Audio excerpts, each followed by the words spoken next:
Good evening, everyone. This is Katz from Yokoso News, yokosonews.com. Yokoso News is the online website to introduce Japanese culture in English so that you can understand Japan more. Today is Tuesday, August 16th in 2011 at 8:18 p.m. Japan Standard Time. Yokoso News is usually an online website to introduce Japanese culture in English so that you can understand Japanese culture. However, since the March 11th earthquake, I've been dedicating part of my time to give you the latest update of what's happening in North Japan and Fukushima for the disaster and nuclear power plant crisis. So this is the week we do it every Tuesday night, Japan Standard Time. And then this is the number 48 of the 311 disaster update.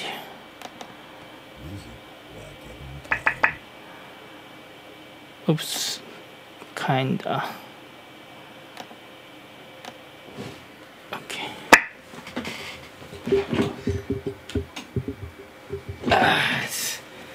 It's sometimes it's hard.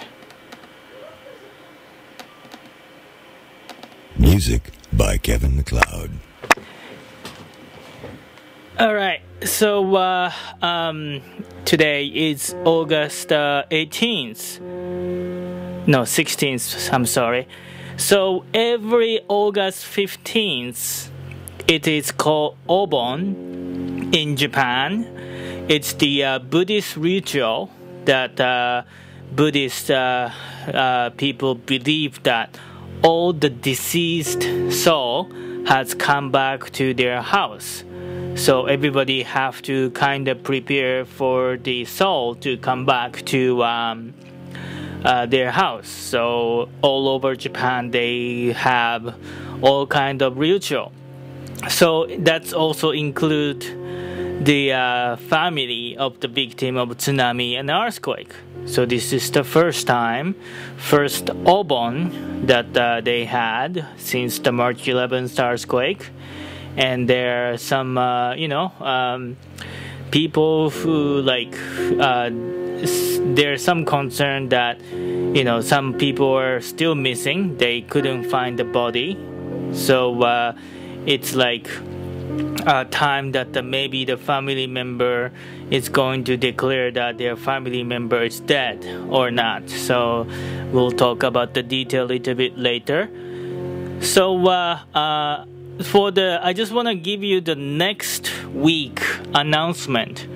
So next Tuesday, I am going to invite Jeffrey Johnson. He is the recording engineer living in Tsukuba, Japan, and he has been working on putting together some charity CD album. So he's going to talk about it.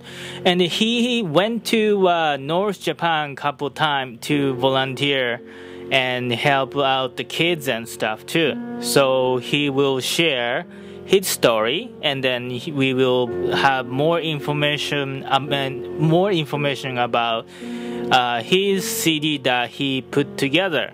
So that's the next week announcement. And also some of you might remember from the last week update, I appear on Al Jazeera's social media kind of program called The Stream. So there's a link from yokosonews.com as well, but you could check the archive there that I was on last Wednesday morning Japan Standard Time and Tuesday afternoon in Eastern, the USA time. So please go check. I was sleepy. And then I just finished most of the coverage of the World Cosplay Summit 2011 as well. So that's it's available mainly available at the yokosunews.com and the Yokosu News YouTube channel as well. And tomorrow, August 17th Japan Standard Time, we will go see fireworks.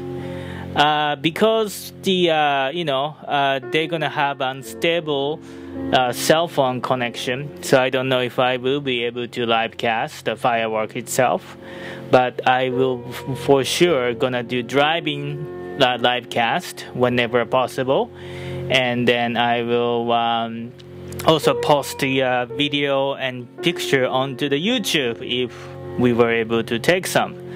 So tomorrow, Sarah, Misa, Akim and I, 4 of us gonna go drive down to Mie, Kumano City, and do some fun too. And another announcement, I apologize, on August 27th, 2011, Saturday at noon, which is Friday night, Japan in the USA time, I will be attending the event called World Beach. It's the event for the web designers, but also bloggers. So I will be having 1-hour show on Yokosu News to talk about how the blogger, web designer doing in Japan, and then also the representative of the WordPress Japan. It's going to be on our guest to talk about the scene of the blogging in Japan as well. So that's the quick update of the that's the quick update pretty much. So quick announcement of what's happening in Yokosu News itself. So again, today is August 16th, 2011. It's the Obon weekend. Obon is the, again, Buddhist ritual. So throughout Japan, they had various events happening. So let me share with you those stuff as well. So today I don't have any guest because I also have to get ready for tomorrow's fireworks coverage and everything. I just went to have my hair cut. I will be speaking to some of the local organizer and stuff this weekend, so it's gonna be a busy week. So I'm going to make this weekly update kind of short. Apologize for that. But anyway, this is the news from August 10th from Yomiuri. According to Chiba Prefecture, which is located next to Tokyo, they have conducted a test on their rice in Takomachi, Chiba Prefecture. However, they did not detect any radiation from the rice from Takomachi, Chiba Prefecture. So this is the first time that they test the rice crop, and they found out that they did not detect any cesium and iodine from the rice. But this is just the beginning of the first test of the rice. The September is the most busiest month for the rice cropping. So it doesn't mean that they did not find the radioactive contamination from the rice from Takomachi, Chiba, but it doesn't mean that the rest of the rice are safe. So I will be keeping you posted. So that's pretty much the news of the food contamination of this month. And according to Miyagi Prefecture, as on July 1st, on August 8th, Miyagi Prefecture announced that as on July 1st, the population declined by 21,380 people. So the population of the Miyagi Prefecture was 2.32 million people, population prefecture. So it's about 1% of the population had moved out from Miyagi Prefecture. So 1 out of 100 people had to move out, or 1 out of 100 people in Miyagi Prefecture, that's where Sendai is belong to, they lost someone, or they move out to evacuation.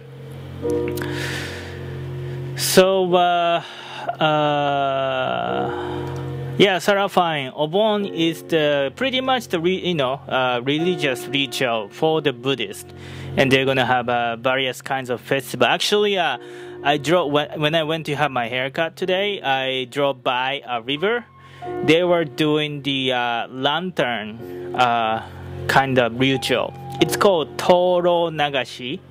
They're going to light up the small lantern on a small ship, and they're going to have them float along the river to first of all, so Obon season is to welcome the lost soul, and at the end of the Obon they are going to say goodbye to the soul, because they're going back to like heaven or hell. So lantern, Toro Nagashi is like a lantern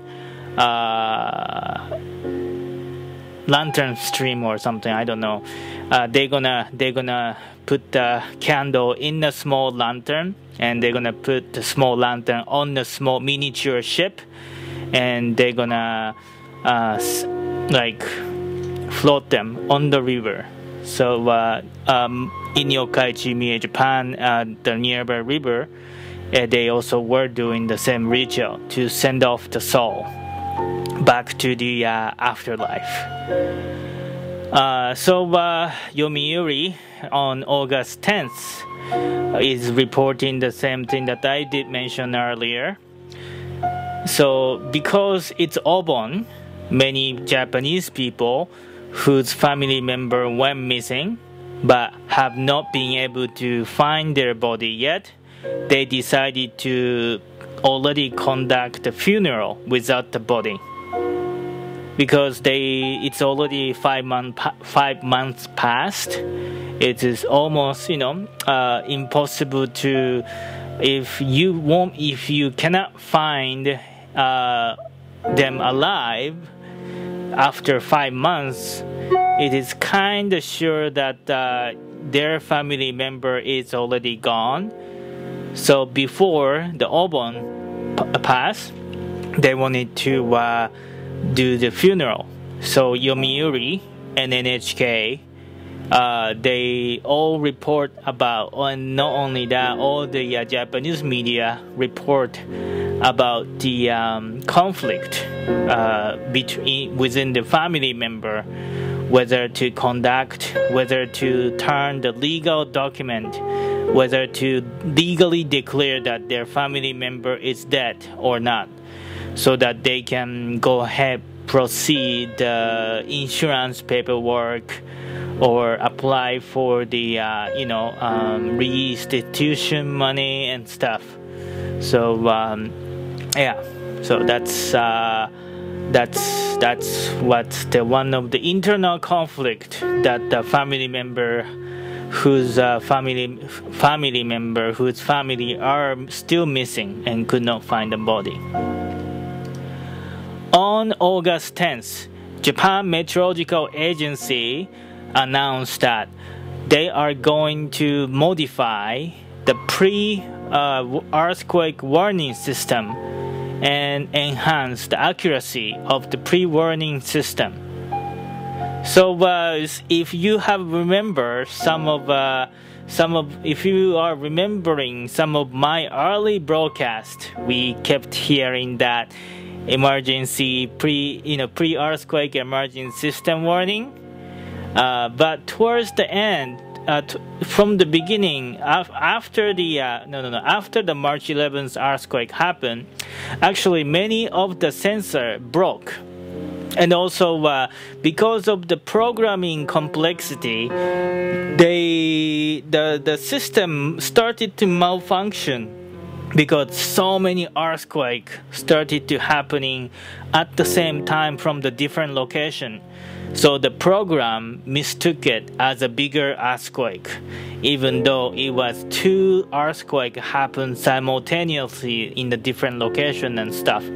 So JMA, Japan Meteorological Agency, who is responsible for the pre-earthquake warning system, they modified the program, and then they are hoping to provide more accurate pre-warning process. So those of you I may want to add the link to this, but there is actually I don't know why I didn't really introduce you guys.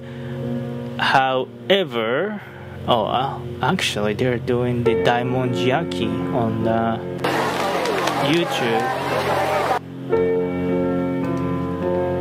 Okay, anyway, they're doing Daimonjiaki. Oh shoot. Today's Daimonjiaki, huh? Okay, so this is the I'm gonna show you this. This is the real-time map that's available on the Ustream. This is Japan, the real-time earthquake map. So it tells you which area shake and which area is experiencing earthquake with 10 seconds delay.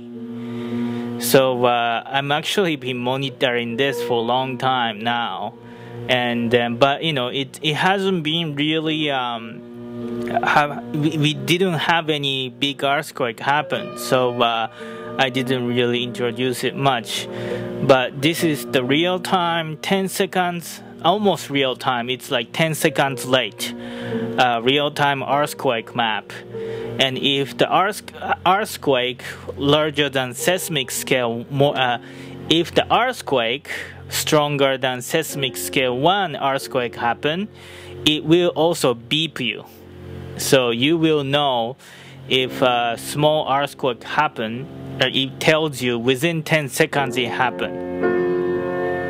So I will probably add the link to the Yokoso News t.tv, this page that you are watching right now later on today. So Japan, after experiencing this kind of incident, we are going to try to come up with the better solution so that we can prevent for the future and stuff too. So next news from Yomiuri, and 37 cities like a government district are planning to move their entire town to the inland from the offshore.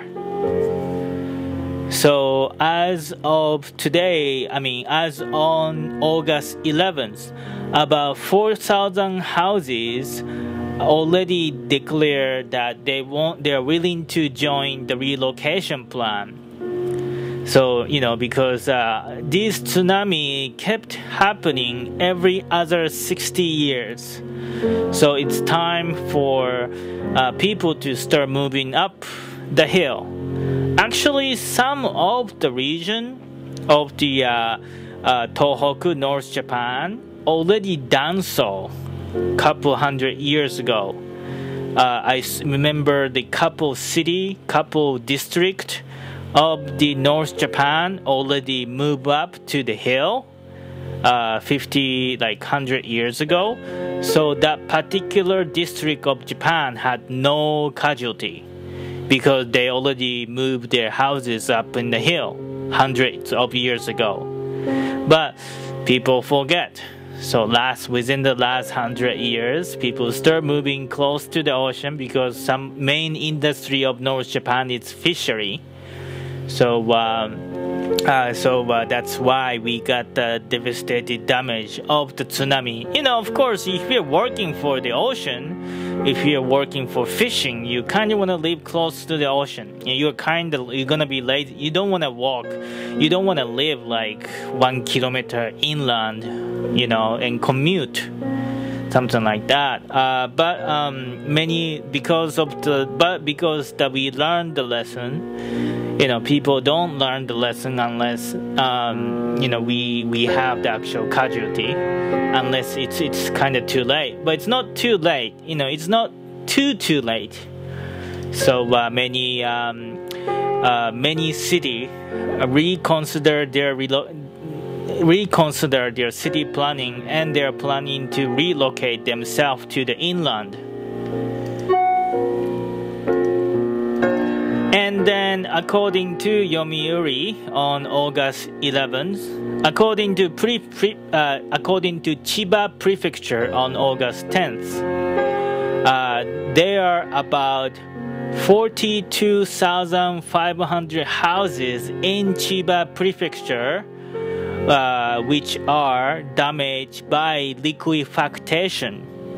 Liquefaction is usually happen if you live on the land used to be ponds, ocean. If the area is became the residential area or the habitation area after human being landfill the area. So so because of that, liquefaction happened, and there are about 42,500 houses, buildings are damaged by liquefaction.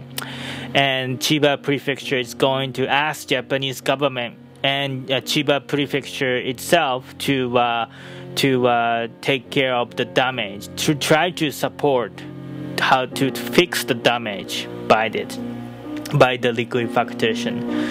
That this is the news on August 11th. And according to Yomiuri on August 11th, Ministry of 総務省 What's 総務省 in Japan? Sometimes I don't know the English name.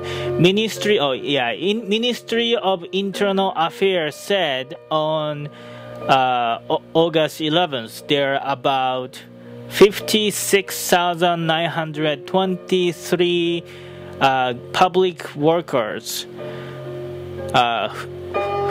who went to help North Japan from outside of the North Japan area. So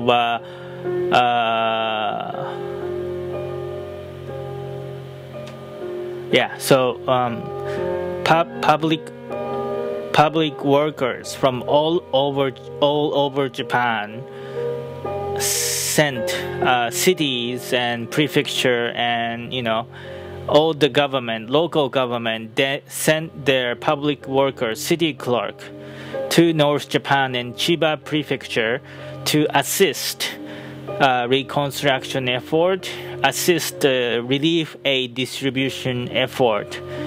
And this is the unprecedented number of the public workers helped North Japan and in disaster area.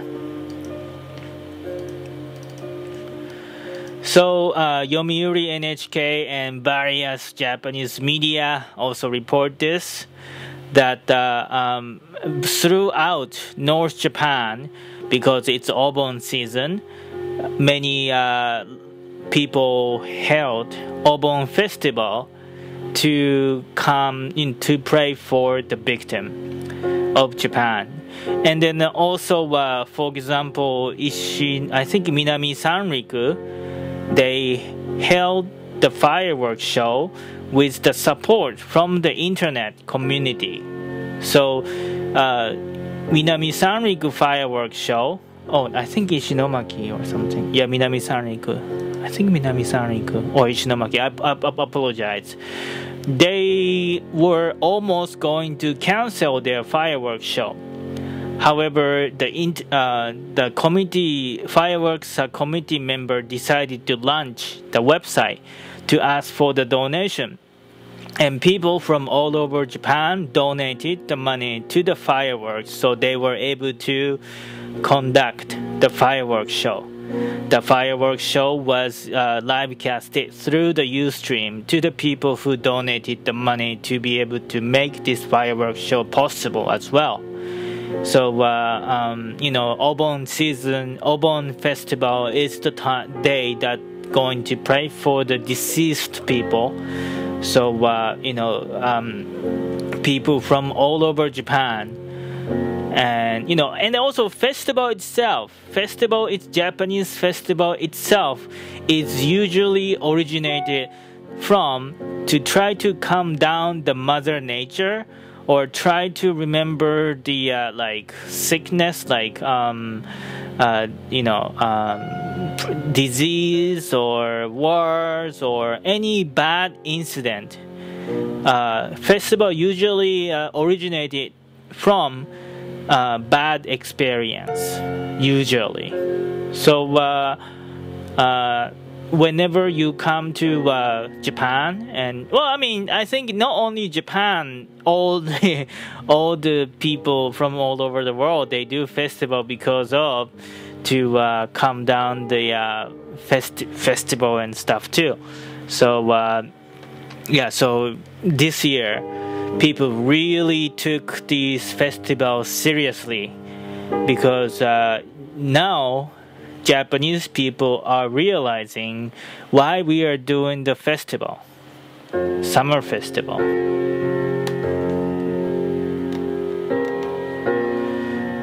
So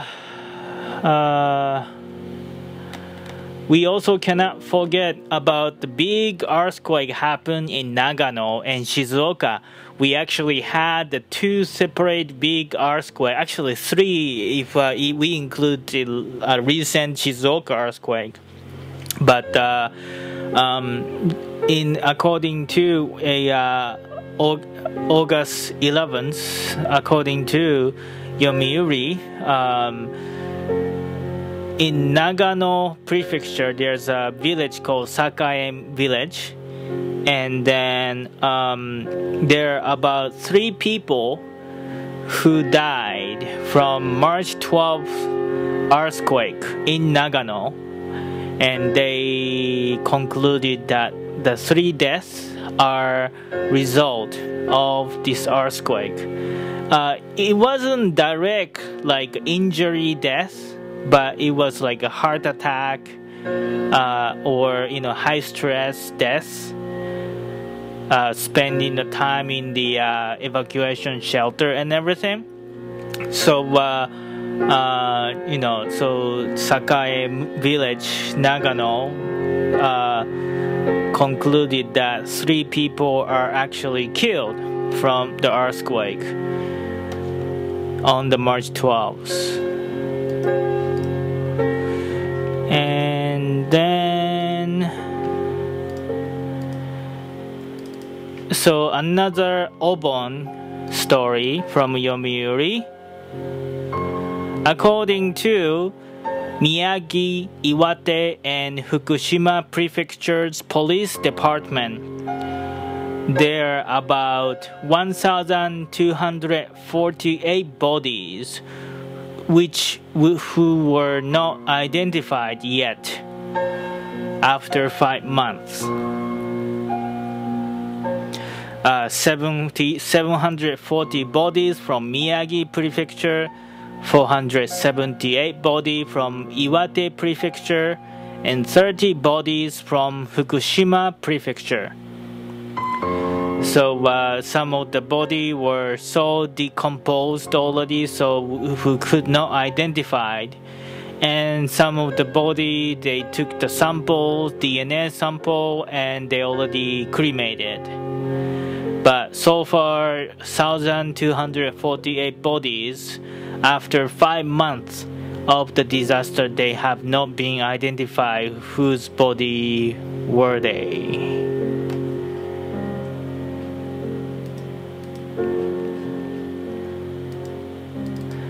And during the Obon season, there is a lot of traffic. because people who move to city, open season is the time to go back to their hometown and meet their grandparents or parents. So many family members who are now living in like city area outside of Tohoku area, North Japan area, came back to North Japan and went to visit the family members' graveyard, join the festival, and see the damage of the catastrophe itself. So NHK reported that, interviewed some family member from, for example, Nagoya, Hiroshima, which is 1,000 kilometers away from North Japan, more than 1,000 kilometers away from North Japan, and they saw the damage for the first time, and they were so speechless. And such an interview that I saw from the report from the NHK. And then, according to Japanese government, because it's getting the disaster itself is getting settled, Japanese government is going to decommission its counter-emergency task team led by Naoto Kan this month. So because it's a disaster period is almost over, now it's time for the reconstruction. So Japanese government is going to decommission the counter-disaster team, and they're going to launch reconstruction team, which actually they already passed the law. They are going to launch like Reconstruction Agency of Japan, and so the reconstruction task force is going to take over the counter-disaster team of the Japanese government.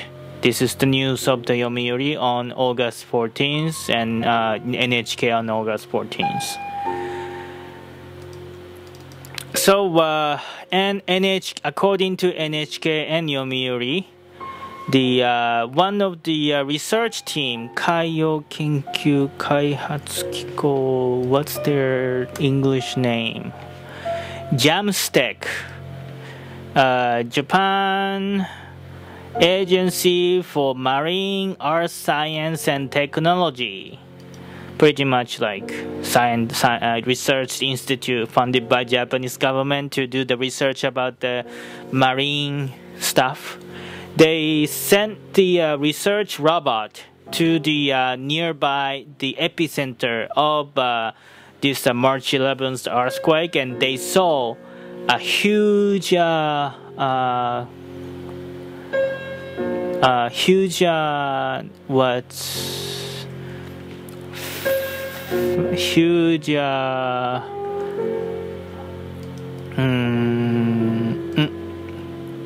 they saw the huge crack on the ocean, under the ocean.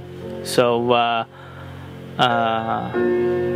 so now they realize the scale of the damage caused by this earthquake.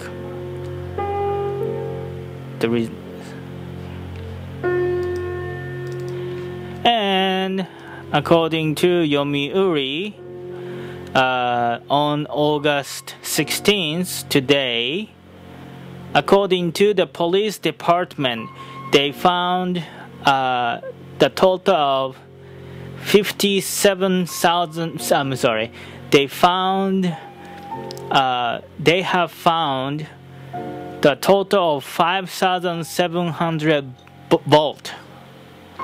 And about 2.3 billion yen of the cash were inside of that 5,700 volt that they found, which on the street which were swept away by tsunami. About 96% of the 2.3 billion yen were returned to the owner. However, about 0.1 billion yen, they have not been able to find the owner of the cash. So most of the vault owner were the fishermen who had to make a payment and those kind of stuff in cash. So yeah, so fisherman, I guess fisherman keeps their cash, I guess. So again, today, Toro Nagashi, the lantern. Toro, I don't know what's the official English translation of Toro Nagashi. Yeah, it just said lantern. So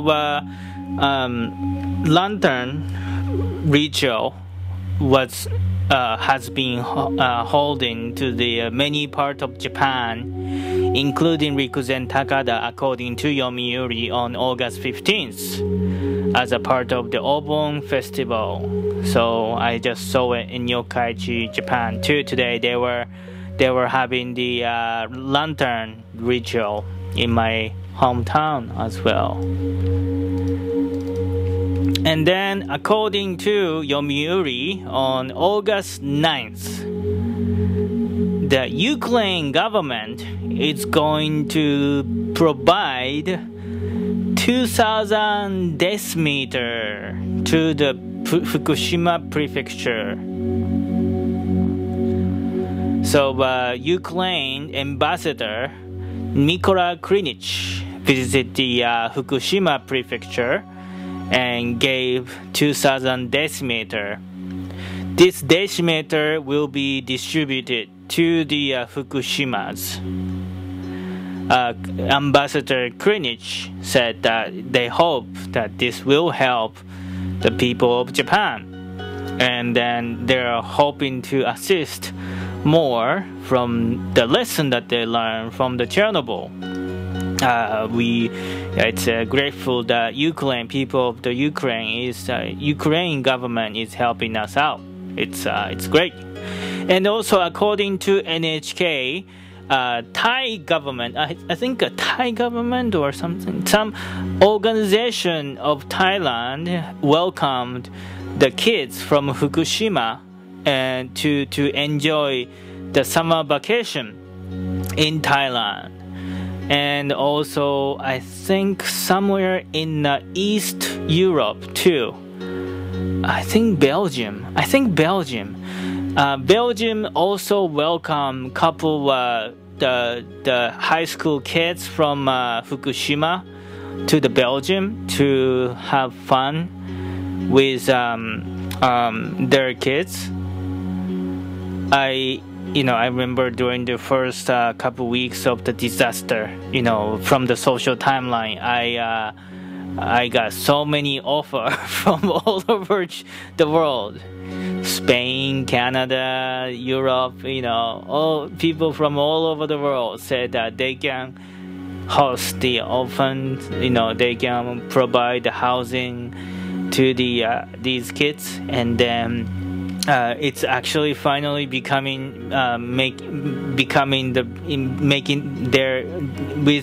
all people's help, it's making it real.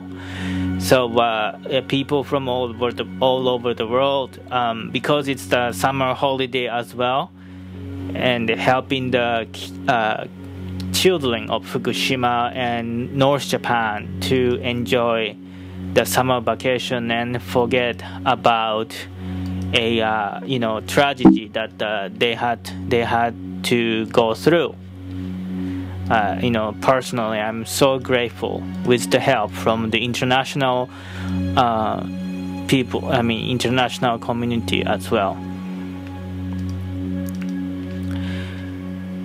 And when so that was the pretty much the update of the North Japan earthquake and tsunami of between August 9th and August 16th. And now let's move on to the radiation threat and Fukushima Nuclear Power Plant threat. So, Sarafine, you found more information and pictures of floating lanterns. Impressive. Yes. That's the festival is all about the knowledge and then experience. How to. It's the tool for us to get over all kind of natural disaster and incident, and so festival is all about cheer us up and stuff, I think. So actually, as I speak right now, in Kyoto, there's a Daimonji Yaki Okuribi is happening as I speak right now. Okuribi means fire, farewell fire or something in Japanese translation. In Kyoto, they burn a wood on the mountainside and create the Chinese character to send off the soul back to the sky, afterworld. The problem is, once people of Kyoto was going to take the pine tree from North Japan and use it for this farewell fire ritual in Kyoto. However, the people of Kyoto had the strong concern about the radiation because, as you know, rice straw in Miyagi was contaminated in the radiation. So there has been huge controversy over whether to burn the pine tree from the North Japan that could be contaminated with the radiation. They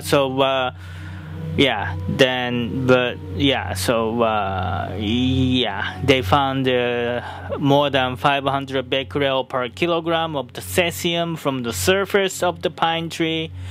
So I guess they did end up not using that pine tree of the from the North Japan, but the people of North Japan were disappointed, and many people of Japanese people were kind of angry and disappointed that people of Kyoto didn't really consider about the the feeling of the people of North Japan. But at the same time, it is the fact that the pine tree which were sent from North Japan was radioactive, contaminated a little bit, but it's just the surface. So inside, if you could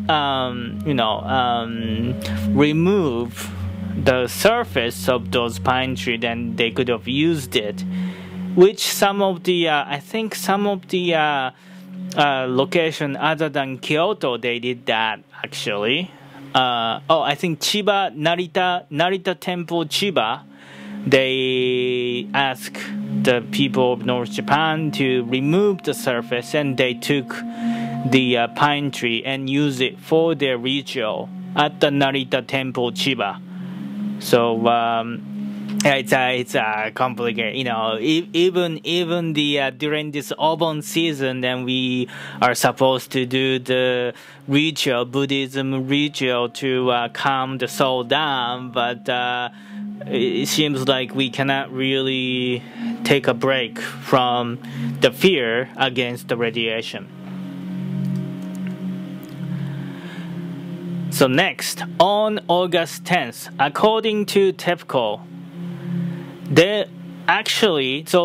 Fukushima has 2 nuclear power plants, Fukushima Daiichi and Fukushima Daini. So Fukushima Daini has no problem already. However, they lost the power once and stuff. So on August 10th, TEPCO released some of the document that how they took care of the Fukushima Daini.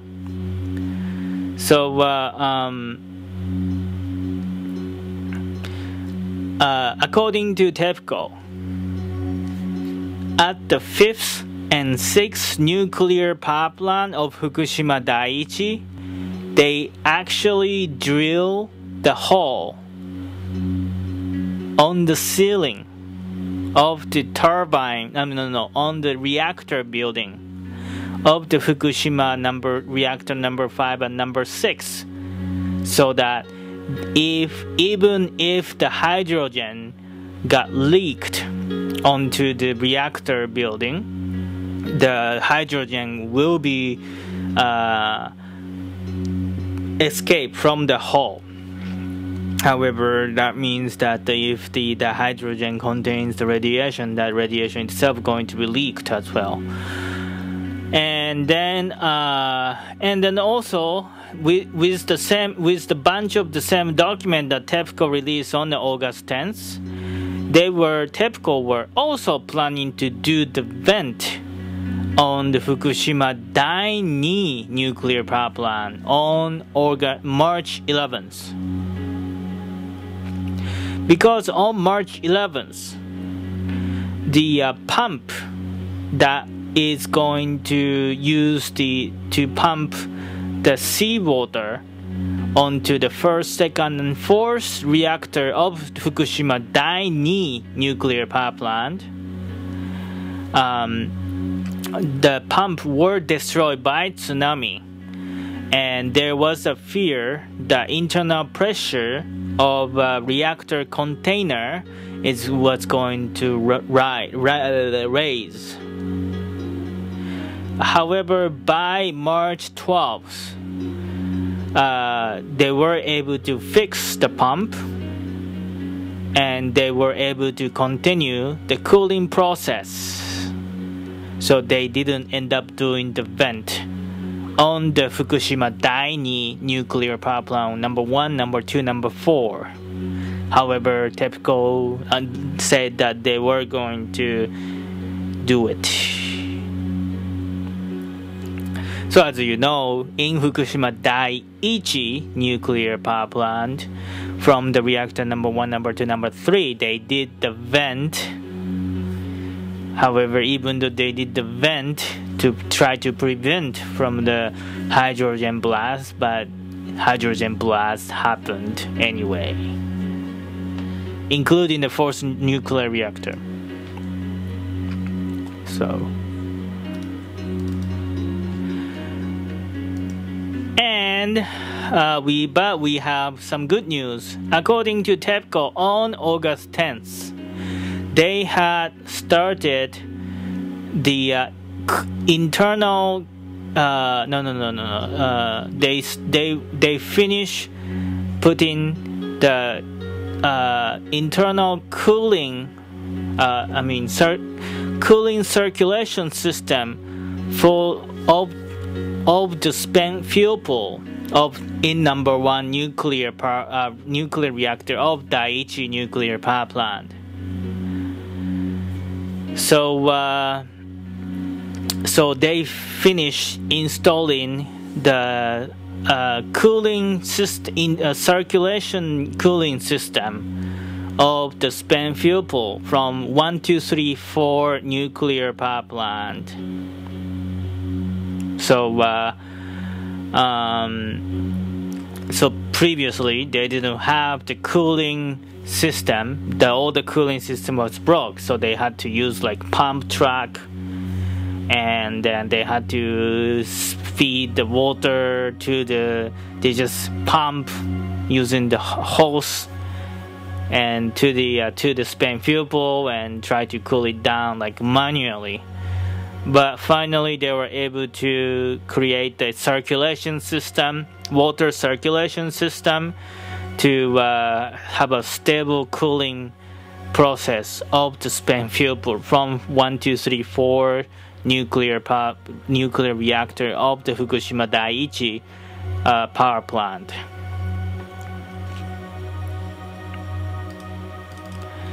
And according to NISA, on October 10th, NISA, Nuclear Industry Safety Agency, which is under the umbrella of METI, Ministry of Economy, Industry and Technology and Industry. According to NISA, they already aware of the fact that Fukushima Daiichi Nuclear Power Plant may have experienced the meltdown. They already acknowledged the possibility of the meltdown on March 12th. So, yeah.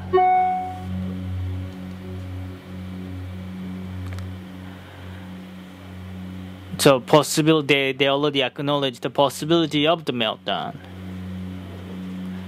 So yeah, you know, it's of course we start finding more information right now than before.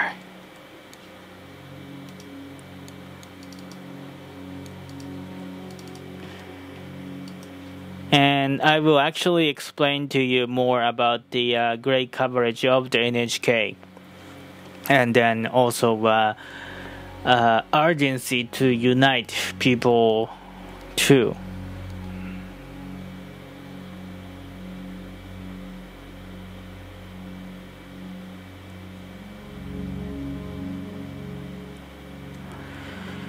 So, according to TEPCO, on August 10th, they start putting the cover on nuclear number 1 reactor building of Fukushima Daiichi Nuclear Power Plant. According to you know,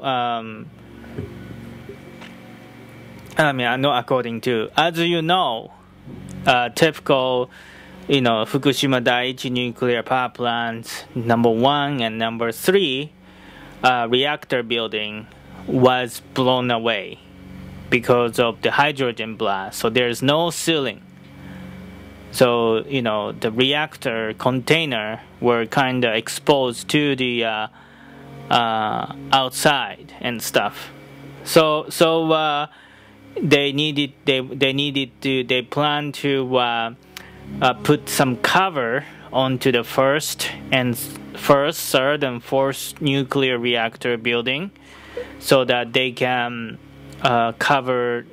protect from the rain, so that rain become the contaminated water, radioactive contaminated water, and then more contaminated waters being produced, and also just in case to prevent from the further leakage of the radiation. So yeah. So finally on August 10th, TEPCO started the construction of the cover of the reactor building on the first reactor. And they are going to put the cover for the rest of the reactor building as well. And according to Fukushima Prefecture, on August 11th, they're going to test over 3,335 locations. They're going to test the radiation level over 3,335 locations in Fukushima Prefecture.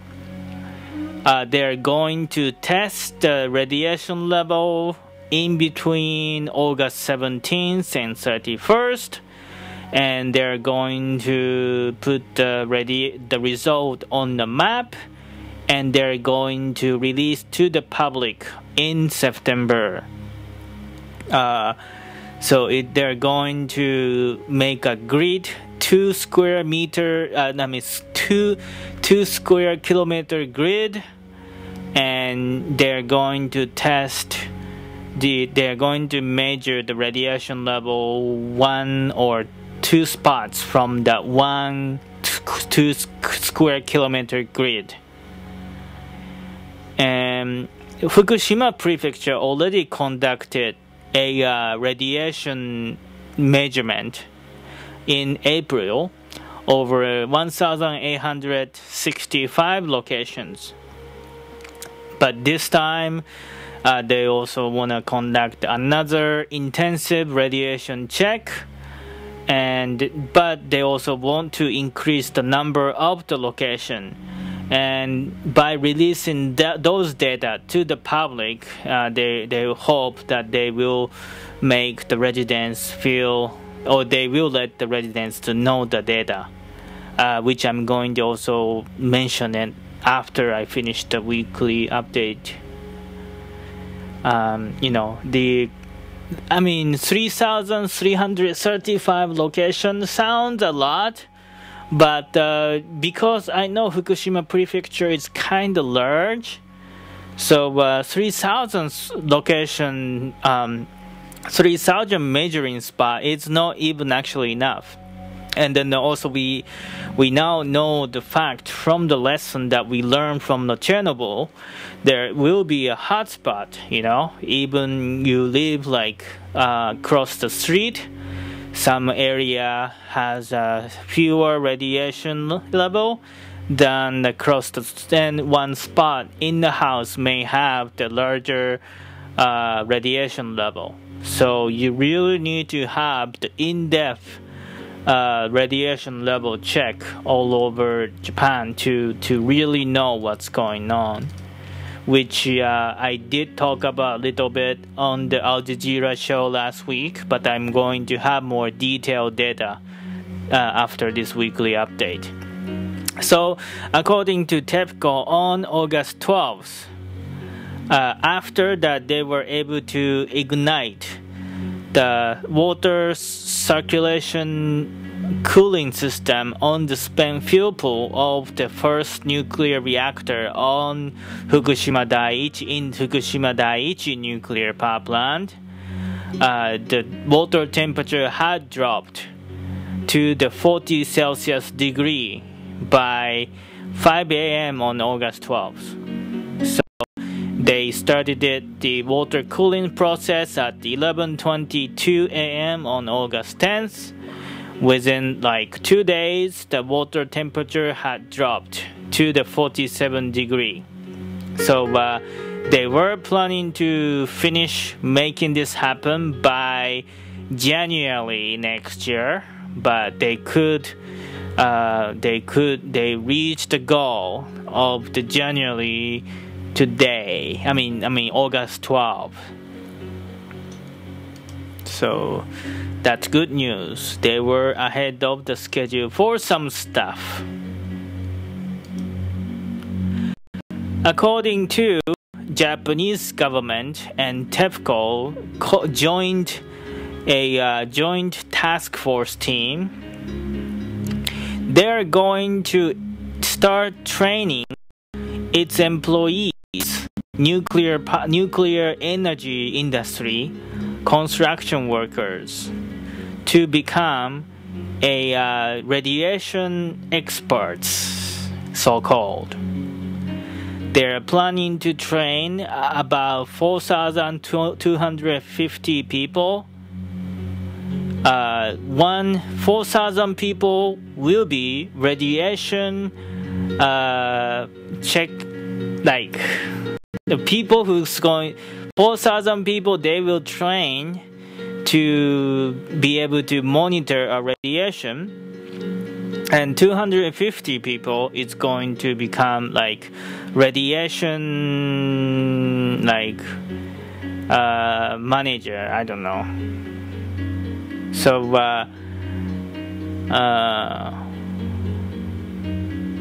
So these 4,000 people will take 2-day lesson to learn how to measure the radiation of the body, of the clothes, and how to wear the protective suits. And those people are going to assist the people who evacuated, and then that kind of stuff. and that's the radiation monitor experts, 4,000 people, and the 250 people, they are going to be responsible of monitoring the TEPCO workers or TEPCO subcontractor workers on Fukushima Daiichi Nuclear Power Plant. They will be monitoring the radiation exposure level of the workers, and then so they're going to train more people to become radiation experts.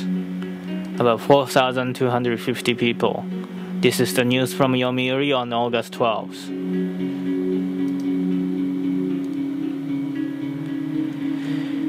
And then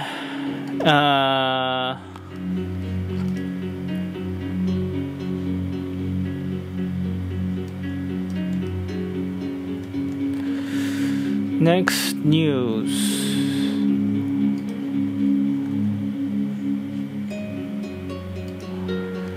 So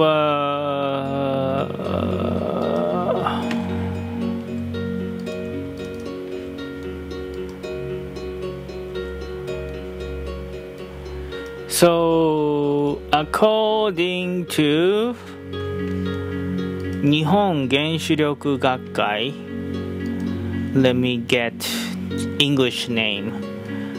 Okay, so Japan, there's a group of the academia, which is the Atomic Energy Society of Japan.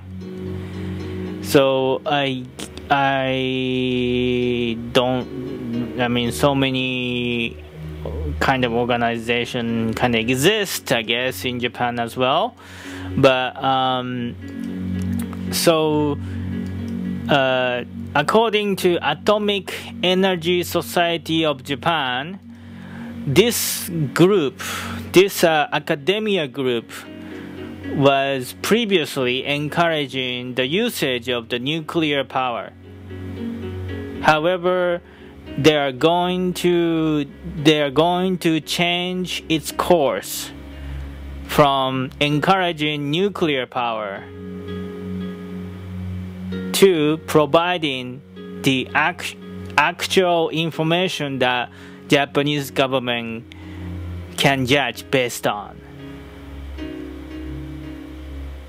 So according to Yomiuri on August 12th, Atomic Energy Society of Japan consists of 7,000 members, which include the researchers, scientists of the nuclear energy, but also the member include the employees of the power plant, power company, or nuclear plants manufacturer. So its member is kind of the pro-nuclear people, but according to the chairman of Atomic Energy Society of Japan, who is Satoru Tanaka, he is the professor at the Tokyo University, majoring in nuclear 原子力工学 what's their English translation? Nuclear power engineering. Satoru Tanaka, the professor at the Tokyo University, whose major is in nuclear power engineering, he is the chairman. He became the chair of the Atomic Energy Society of Japan, which is the academia group, which kind of consists of 7,000 member group to provide the information about nuclear energy. And then they said that their group is going to be no longer encouraging the nuclear energy. And then according to Yomiuri, on August 12th. There are about 28,000 fishermen from Fukushima did the demonstration in front of the TEPCO after they held the speech kind of gathering in Hibiya Park, Tokyo, and they walk towards the TEPCO headquarters. So 28,000 fishermen. So demonstration keeps happening in Japan, including this on August 12th. 28,000 fishermen from Fukushima ask for the restitution. And also there were some farmers. Oh, I'm sorry, I missed. So fishermen and 28,000 fishermen and farmers from Fukushima held the demonstration on August 12th in front of TEPCO. So Japanese media reports about demonstration too, so cool. So on August 12th, Japanese government nuclear disaster counter team said that now if the residents are going back to their house, which is within 20 kilometers of the Fukushima Nuclear Power Plant, they are now able to use their own car to go back to their house within 20 kilometer zone of Fukushima Daiichi Nuclear Power Plant. They are planning to let the residents to use their own car from September.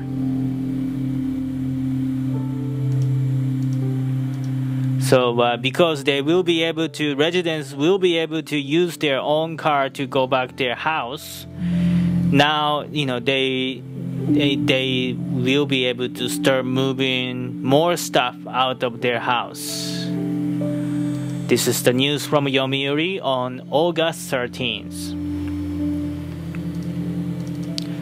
And according to Yomiuri, TEPCO on October 15th,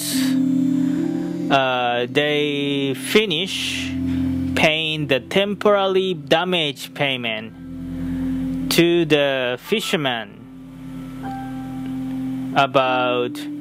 They paid about 970 million yen already to the farmers, fishermen, and people who's doing the forestry who are in the forestry industry. So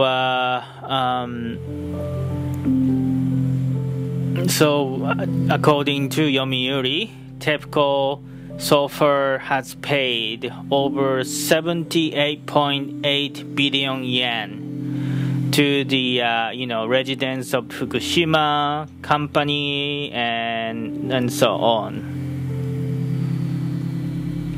All right, that's pretty much the short weekly update of Japan's North Japan earthquake, tsunami incident, and Fukushima nuclear power plant update, folks. Everyone, this is Kaz from Yokoso News, yokosonews.com. Yokoso News is the online website to introduce Japanese culture in English so that you can understand Japan more. However, since the March 11th incident, I have been providing the latest update of what's going on in Japan. As you might know, Yokoso News was the first English publication to report about earthquake and tsunami, and then we are the last English media who constantly providing the English information to the people, because we know that there are many non-Japanese speaking people living in Japan who want to know about the latest update of what's happening in Japan, especially related to the tsunami, earthquake, and Fukushima nuclear power plant incident. as Yokoso News is the website to encourage people to come to Japan and enjoy the Japanese culture, without giving you guys the accurate information, what's dangerous or not, you wouldn't be able to enjoy your stay to come to Japan. So Yokoso News is committed to provide as much accurate information as possible from the Japanese major media and Japanese independent media people, so that you will be able to make your own decision. Yokoso News is not really encouraging you to, I'm not forcing you to stay in Japan. If you feel that from the information that I'm giving out to you, if you think that Japan is dangerous, yes, you're welcome to leave. I will not stop from you. But if you feel that, you are the one, Yokoso News, it won't be responsible for any loss of damage that you might have, but I hope that the information that I'm going to give you is going to help you to make your own decision. And the radiation fear, it goes international.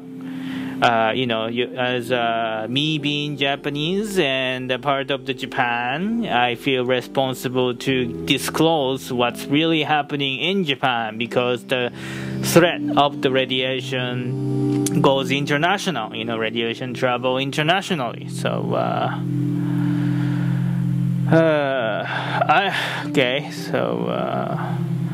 hey guys, and Sarafine, you're welcome. Thank you again for your information. Have a nice evening, Kat. Okay, Sarafine, you taking off? Thank you. E-Jump, I understand that Fukushima residents have been moved to other place. How about their occupations? Yeah, actually, many of them who evacuated to other locations, many of them are still jobless, but some of them were able to find a job, or like, for example, there are some cases that family member whose dad decided to stay in Fukushima, where the radiation level is not that high. However, he sent his wife and kids away from Fukushima, so that their kids can spend safer life. Then his dad is still remain in Fukushima, keeps working, but he works like outside of the 20-kilometer evacuation zone. And so if you watch our archive from last week, 311 Disaster Update number 47, I talked to Taka-san from Iwaki, Fukushima, because when I appear on Al Jazeera show last week, they asked me a question about the how much people trust the government and stuff. So I asked Taka-san, who lives in Iwaki, Fukushima, Japan, which is 50 kilometers away from Fukushima Daiichi Nuclear Power Plant, which is about 20-30 miles. I asked Taka-san, he has 2 kids, and his wife is pregnant, so they're going to have 3 kids.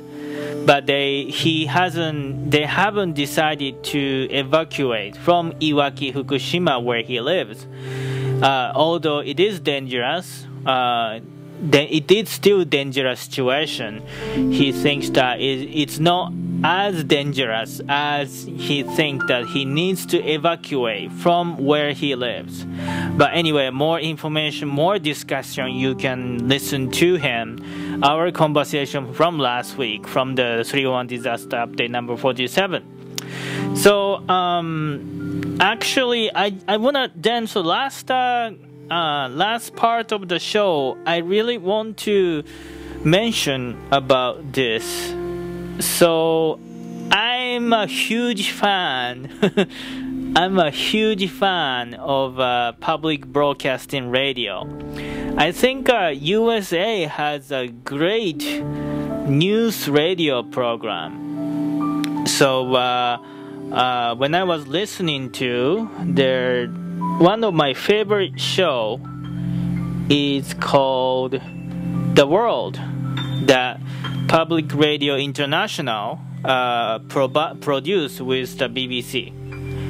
And they reported about this organization called Safecast. The Safecast is the organization to do like a crowdsource mapping of the radiation level.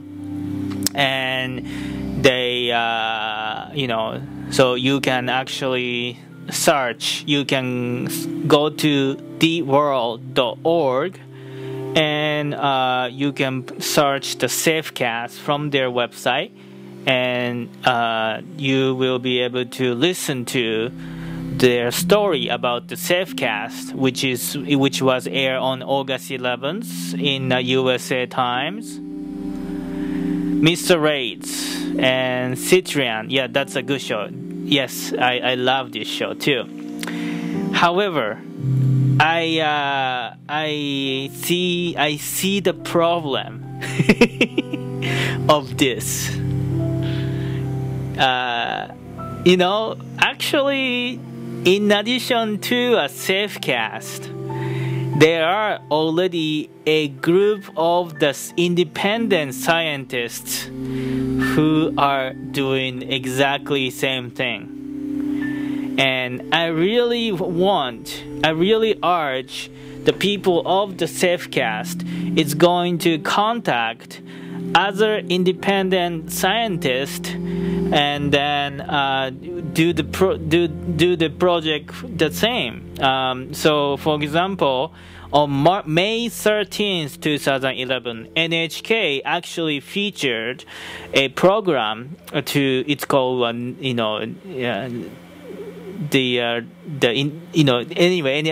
it's a Japanese title, and I couldn't come up with the right translation.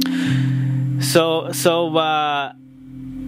actually, group of the Japanese scientists is doing the same stuff. This is the news report from the NHK on May 13th. That's actually, I was checking out the names of name of the scientists. So Kimura Shinzo, he is the radiation scientist. He has been conducting massive research from March 16th. Again, Shinzo Kimura, he has been doing this exactly same research. So I really want. So they put together these information. So Shinzo Kimura, he has been doing the exactly same thing that Safecast people are doing.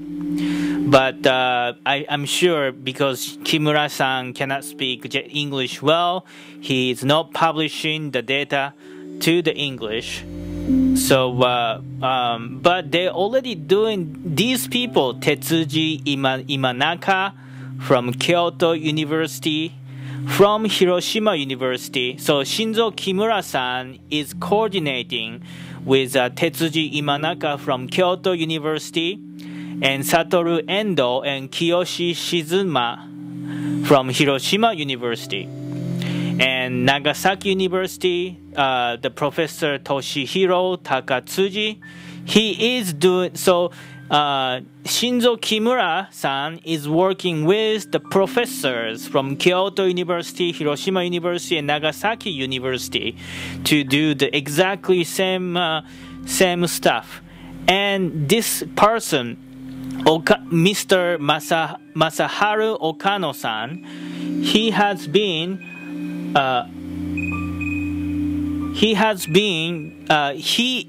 developed exactly same drive radiation checker. He also has the exactly same device. And they have been conducting the research from the March, May, April. So they have more in-depth data from April. And Fukushima Prefecture is also have the exactly same system as well. So I really want to urge these Safecast work with these Japanese scientists and help together to put together the English information and work with the Japanese people as well. So that's the comment that I have. So which I think I should send them a link, or I hope they're working with them already. So and again, I mentioned in the Al Jazeera a little bit that there are already a volunteer IT guy who has been monitoring the radiation level in a certain location of Tokyo. So it's all about language barrier, man. Yeah, it's all about language barrier. So the world, in a way, it's good that the world has reported the people about the Safecast, but they were 2 months late than NHK. So, but it's good. It's good. It's good that they found their English-speaking research group, Safecast, doing the same thing.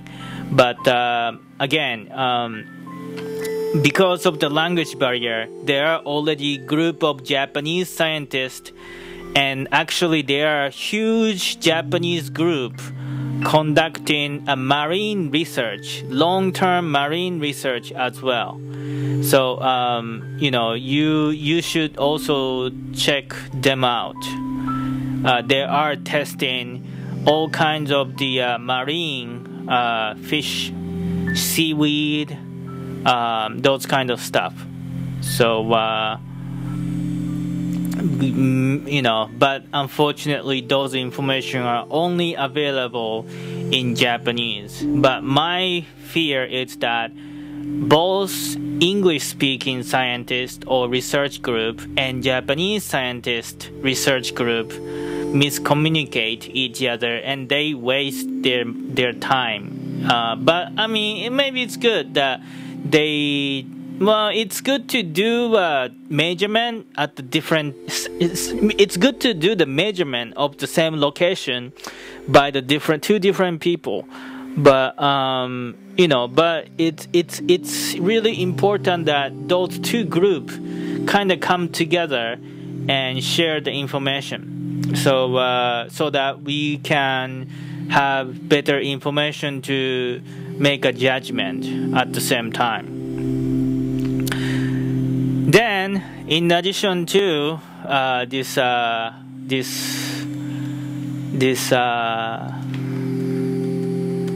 in addition to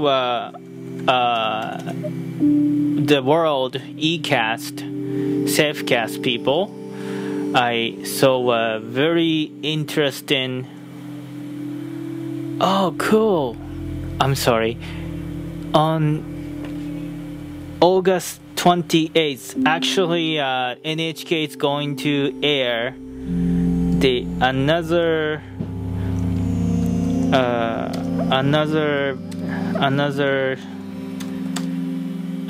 follow-up program about those independent scientists who's doing the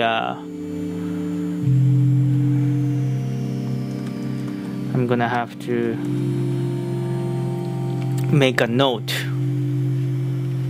that I need to set the recorder to record the show on August 28th.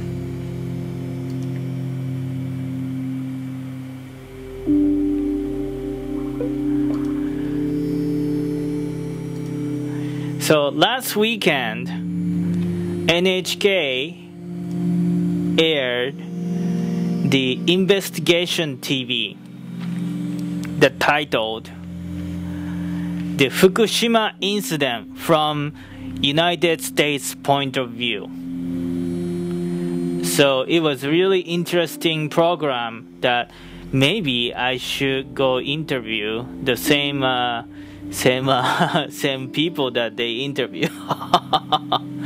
But NHK went to the United States. So as you might know, Fukushima Daiichi Nuclear Power Plant is designed by GE, General Electric, in 1967. So NHK went to interview the former GE employees, NRC, Nuclear Regulatory Commission's peoples, to talk about, and also NHK also interviewed former vice president of TEPCO, who was in charge of the nuclear power plant, and then how they came to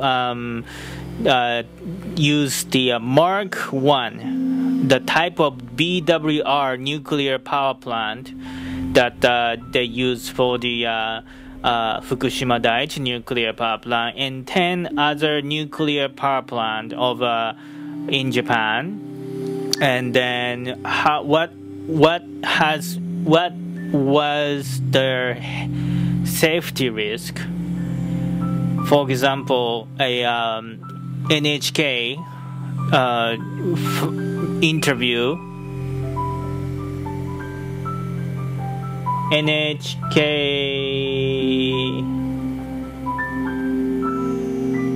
okay, kind of large earthquake just hitting in magnitude 4.4.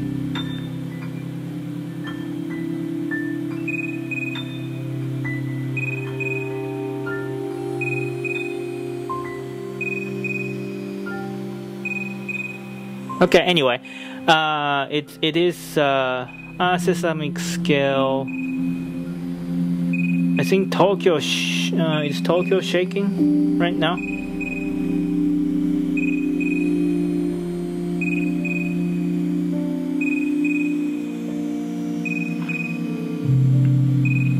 Okay, anyway, so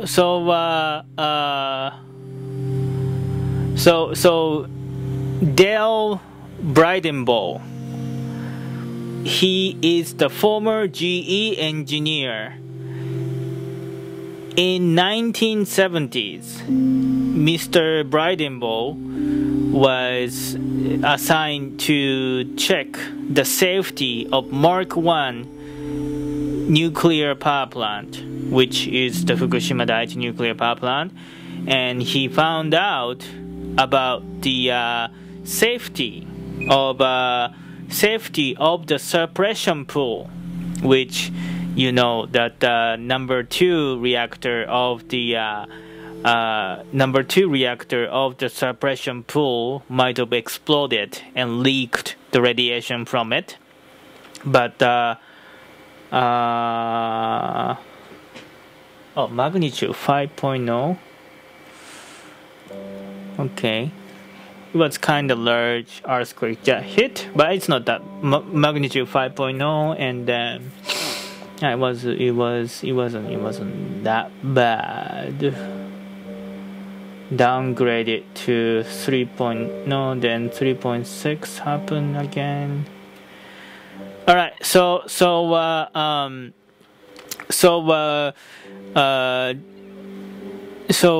then Dale Bridenbaugh warned about the durability of suppression pool of the Mark 1 type nuclear power plant. In 1976, he resigned from GE and went public. However, not so many people pay attention to his warning. And 3 Mile Island incident happened. Then finally, Nuclear Regulatory Commission start considering the risk of the Mark 1 safety. And then, however, Norman Rasmussen conducted a huge research about the safety of the nuclear power plant, and he concluded that the safety of the nuclear power plant is strong. Nuclear power plant is strong, so he was opposed to Dale Bridenbaugh's warning against the safety of the Mark I.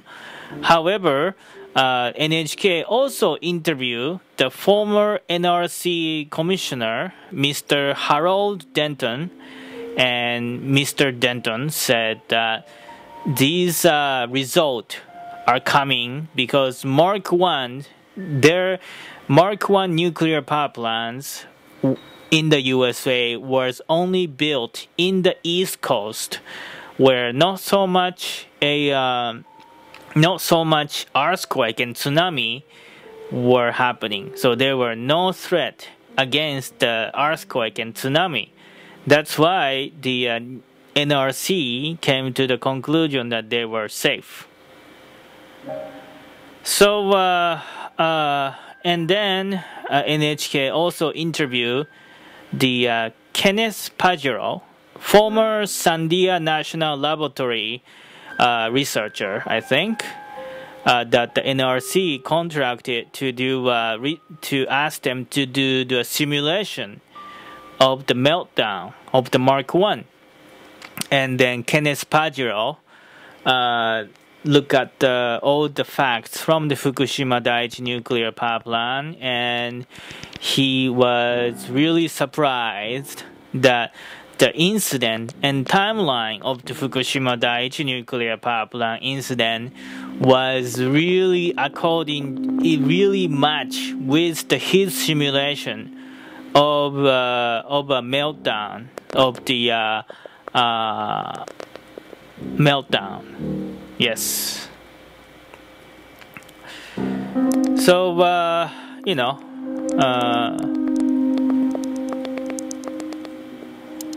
and NHK also interviewed Keith Miller, professor from UC Berkeley, the former NRC committee member.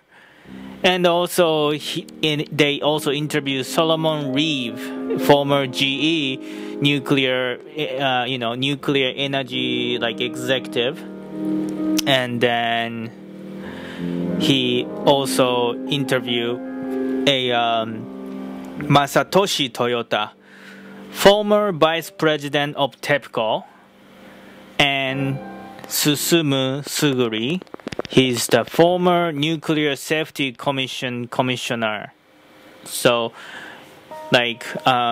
NHK was interviewed and aired some criticism that TEPCO kinda. So one of the failure that TEPCO did at the Fukushima Daiichi nuclear power plant was that they placed the emergency diesel generator in the underground of the Fukushima Daiichi nuclear power plant, and they actually installed 2 diesel power generator.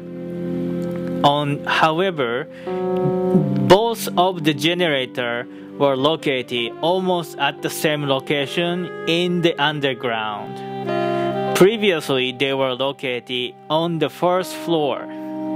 So it is unthinkable now that if this is emergency diesel, if this is the diesel generator in case of the emergency.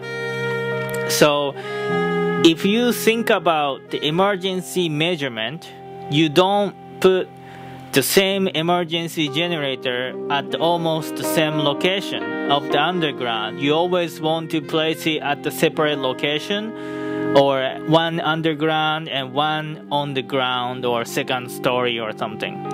So, but at the same time, former Nuclear Safety Commission of Japan members Susumu Suguri-san said at that time,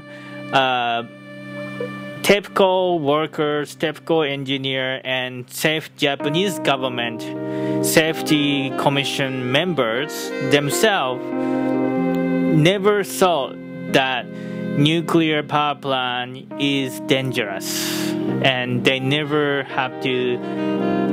were never serious about this emergency stuff, and something like that. So it was really, really, really interesting stuff. So ETV is the fabulous NHK program that they air every week, and now I just found out that on August 28th they're going to air the third episode of those independent scientists who has been monitoring the radiation outside of the Japanese government. So we will be able to hear the follow-up of Shinzo Kimura-san, who is the radiation scientist. Actually, I should be able to give you.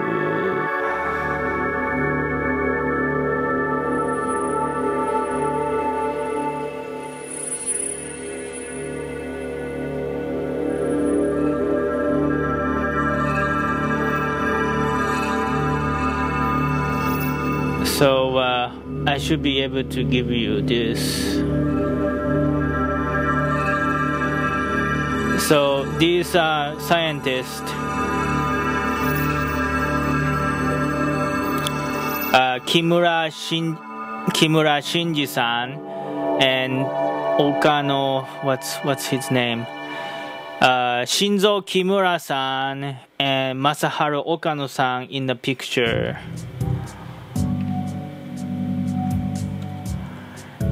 So the person on top, he is the Kimura-san who went into the Fukushima since March 16th, 5 days after the earthquake happened, and he has been monitoring the radiation level of Fukushima since March 16th.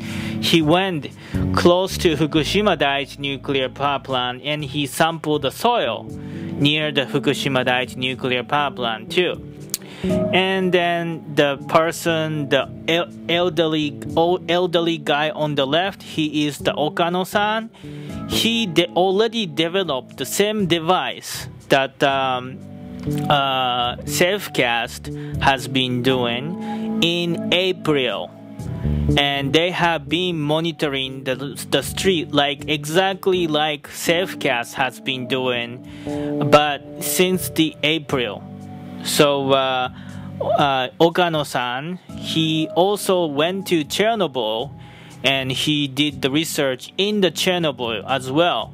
So it's like yeah. So I think they should really work with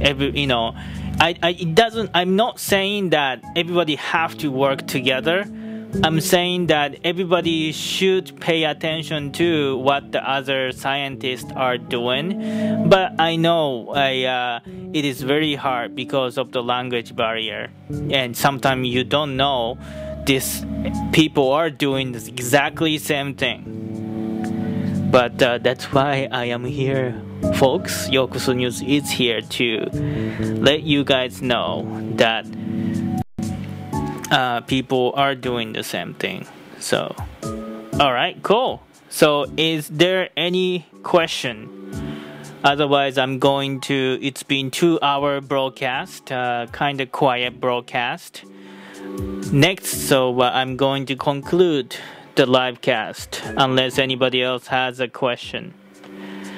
So folks, next week I'm going to invite Jeffrey Johnson, who has put together the compilation charity album, and he is getting ready to release it and raise the donation and stuff. And also he went to Ishinomaki a couple times to help the kids out. The American guy living in Tsukuba, Japan, who is usually a sound engineer, but he has been working to help out the people in the north. I'm going to invite him next week on Tuesday from 311 Disaster Update on August 23rd, I think.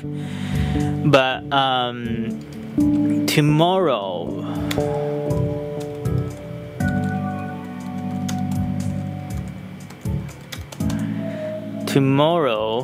I'm going to Kumano Fireworks Festival. Yay! So I will be doing the live tweetcast, but I don't think I will be able to live cast the fireworks show itself because of the reception problem. But I will be posting some picture video later this week, I hope. And I'm planning to do Yokosu News Weekly just for the fireworks itself. And on August 20... on August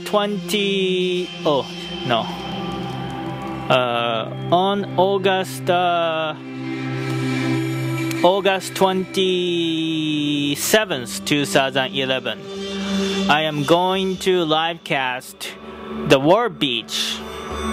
World Beach is the event in Nagoya to learn about the blogging platform called WordPress.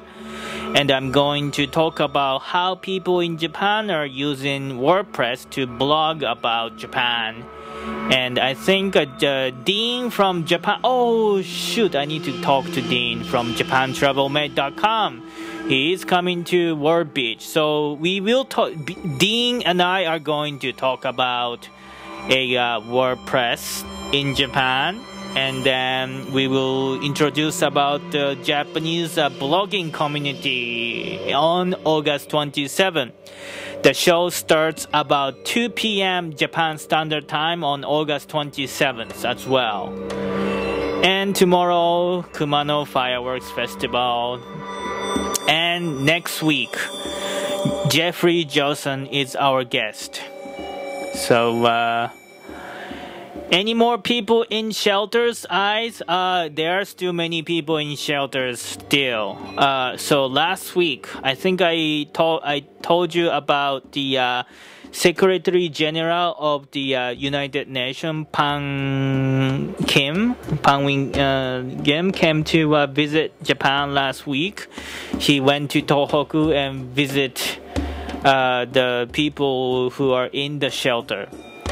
So, yeah. So also, I have an interesting. I also have an interesting picture that I took.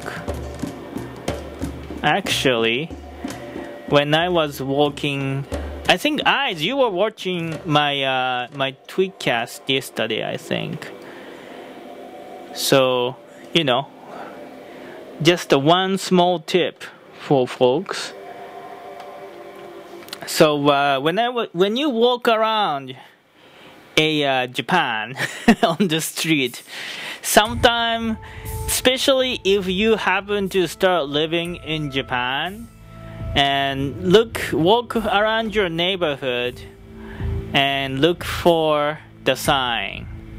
Check this out. There is English. But see, evacuation shelter, and where? So this sign is all over Japan, especially in the city area. So if you happen to start living in Japan, and if you happen to encounter the disaster in Japan, you can find this sign, and once in case of the disaster, you will be able to go. But I know the English word is small, so it's kind of hard to, especially when you're in panic, it's kind of hard to find. So you know, but one thing that you also want to remember that all over Japan, you will be able to find this sign some point. So especially in the city area. So all right, anybody have any question about this week? Otherwise, I'm going to conclude this week 311 disaster update. Everyone, this is Kat from Yokoso News, yokosonews.com. Yokoso News is the online website to introduce Japanese culture in English so that you can understand Japan more. First part of the Japan, we talked about the weekly update between August 9th and August 16th. And then second half of the time we talked about a coalition. I mean, it doesn't have to be coalition, but if you find what I'm saying, that if you find someone doing it in English, like Safecast, they're already Japanese group of people start doing it already a couple months prior to it, because they cannot speak English or they don't have time to compile the English website. That's why you don't know about them. But that's why Yokoso News is here to tell you who's doing what. So if you work for some organization, that wants to do something, or planning to do something, I probably know the group of I can probably do the research of the Japanese scientist or Japanese organizer who are already doing the same thing couple months already. So if you have any question about this broadcast, you're welcome to send us a comment. Please log on to yokosonews.com and click contact us hyperlink on top right of the page. Then you can reach us. And then also please follow us at Yokoso News on Twitter, and or like us at Yokoso News on Facebook. In addition to the disaster update, I will also bring the fun, entertainment, and cultural information about Japan, but also I will let you know if there is some emergency development going on about the North Japan and Fukushima Nuclear Power Plant. Okay.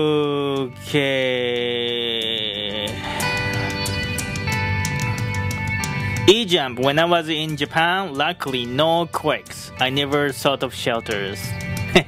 But now you know, in most of Japan there is the sign like this, so you will be able to, so you don't really have to know, but in case of the disaster, you just go there and stuff. Yep, evacuation sign eyes. Yes, you were watching the live cast yesterday when I was walking on the street. So thank you very much. No more question, everyone. No more question. No more question. Then I will conclude today's show, everyone. So thank you, everyone. This is Kat from Yokoso News, yokosonews.com. Yokoso News is the online website to introduce Japanese culture in English. Please like us at Yokoso News on Twitter. Oh no, please like us at Yokoso News on Facebook. And follow us at Yokoso News on Twitter. Or if then you are welcome to give us a comment via Twitter or Facebook. But also you're welcome to click the contact hyperlink from yokosonews.com and send us a feedback from it. And then 311 disaster update start getting calmed down. Fortunately, but Yokoso News is the website which committed to provide the disaster information even before March 11th, and then even after the March 11th, I will make sure that you are aware of disaster planning, and because natural disaster will be happening everywhere in the world. whether it is tsunami, whether it is earthquake, whether it is the hurricane, typhoon, the heat wave, it's going to be happen. It's bye-bye cats with new haircut. Yes, because we're gonna take some nice picture tomorrow in front of the big fireworks tomorrow night. All right, everyone. So thank you very much for watching, and I will see you tomorrow or Sunday or Tuesday, Japan Standard Time. So